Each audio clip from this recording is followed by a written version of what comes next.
ወይኔ በላቸው ገና ዘንድሮ ነው እናንተ። ይቺ ልጅ ማናት እስቲ ንገሩኝማ።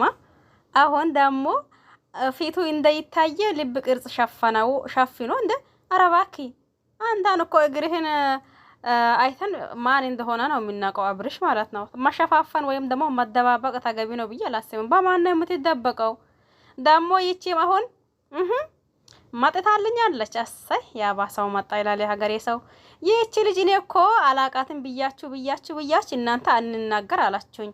እባካችሁን ማናት እስቲ ንገሩኝማ። ይወላችሁ አሁንም መጥቶልናል ማለት ነው በአዲስ ነገር። አሰይ አብርሽ ቆይ ግን ይሄንን ሴቶች ከት ጉድጓድ ነው የሚያወጣቸው? የኔ ጥያቄ ማለት የምሬኔ ነው እንዴ። አሁን ደግሞ ይቺ መጣች። አሳይ ሄርሜላ ትላንት የኛ ኢጣፋንጣ ይደርሰሻል፣ አንቺንም ከኛ ጎን ይሰበስበሻል። ከዛ በኋላስ ያኒ አንቺም ከኛ ስርፍ ትቆሚያለሽ፣ አንዲቷ መጥታ ደግሞ አብርሽ ጎን ትቆማለች እያለቻት ነበር። ያባሰው መጣ እና ለማንኛውም ሰላም አለይኩም ወራህመቱላሂ ወበረካቱሁ። ውድና ተከበራችሁ ውድ ቤተሰቦቼ በሙሉ ሐባይብ እንዴት ናችሁ? ደህና ናችሁ ወይ? እኔ ደህና ነኝ አልሐምዱሊላህ። እናንተስ እንዴት ናችሁ? ሁላችሁንም ሰላም ብያለሁኝ። በያላችሁበት ዓለም ዳርቻ የአላህ ሰላም እንዲሁም ዝነት በረከት ርህራሄ ከእናንተ ጋር ይሁን እያልኩኝ ክርስቲያን ወገኖቼም ሰላም እያልኩላችሁ መጥቻለሁ። ሲመጣ ይወላችሁ አብርሽን አይቼ ይቺ ልጅ ማን እንደሆነች ባላቃትም ነገር ግን አብርሽን አውቄዋለሁኝ ማለት ነው። ግን እሱ ደግሞ ፊቱ ላይ እንዳይታይ ተሸፍኖ ነው የመጣው። በነገራችን ላይ ትንሽዬ ነው የሚታየው ማለት ነው። እሷ ደግሞ እንዳይታይ እየጋረደች መጣች። አሳይ ደግሞ እንዶ ከጋሮ መምጣታችሁ ካልቀራ ነውና አንድ ላይ እንያችሁ። በቃ ምን መደባበቅ ነው? አብርሽ እንደሆነ እናቀዋለን።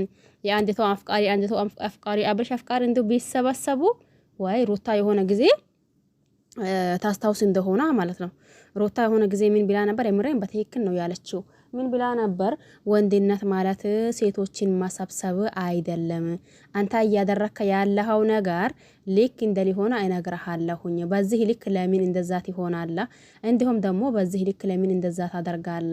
ወንድነት ወይም ደግሞ ትክክለኛ ጀግና ወንድ ማለት ሴቶችን ሰብስቦ ማምጣቱ አይደለም እያለችው ስታወራ ሰምታችኋል ብዬ አስባለሁኝ። በነገራችን ላይ አሁን ለታገን አብርሽን ስናየው ልክ ነው ያለችው ነገር ነው። የምሬኔን ልክ ነው ያለችው።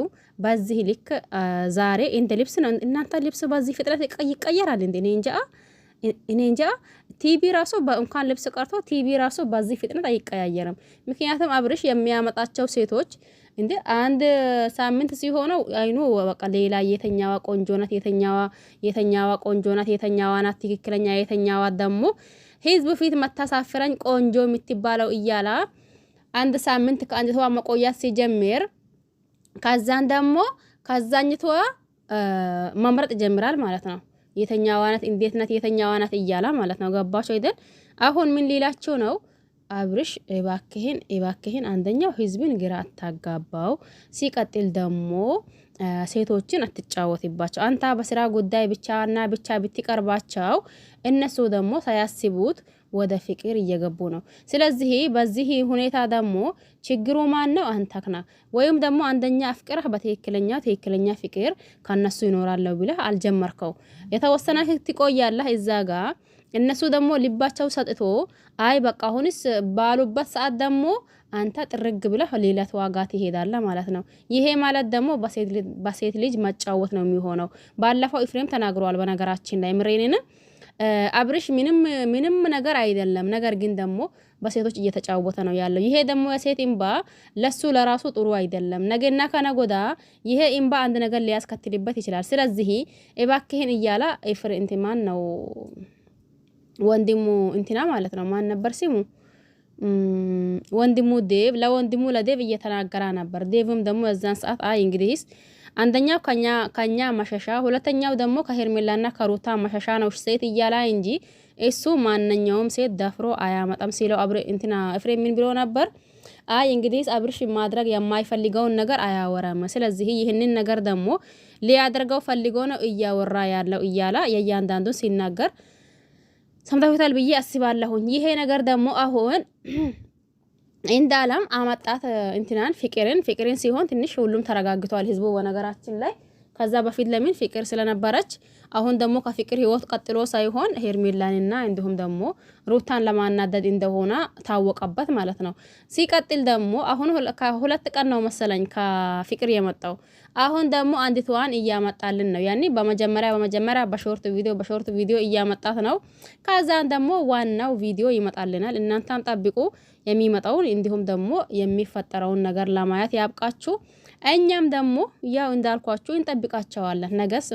ነገር ግን የአብርሽ ነገር አያልቅምና የማለቂያ የለውም። ይቺ ስትመጣ አሁንም ከተወሰነ ቆይታ በኋላ ደግሞ አንድ ተዋት ይመጣለች። ሴቶቹም እሱን ለምን እንደሆነ አላቅም እንደዛው ልጥፍ ማለት ይወዳሉ ከሱ እንደ ለራሳቸው ክብር የላቸው፣ ራሳቸውን አያከብሩ፣ ለቤተሰቦቻቸው ክብር የላቸው። እዚህ ጋር ከሄርሜላ ህይወት አለው፣ ከሩታ ህይወት አለው፣ ከፍቅር ጋር አለው። ይቺም አራተኛ ሆና የምትመጣው ሴት ምንድናት ነው የኔ ጥያቄ ማለት ነው። ወይኔ በላቸው። እናንተም ግራ ተጋብታችኋል እንዴ? የምሬኔና እኔ ግን ግራ ነው ተጋባሁት። በስ ለማንኛውም ላይክ ሼር አድርጉ፣ አባራታቱኝ።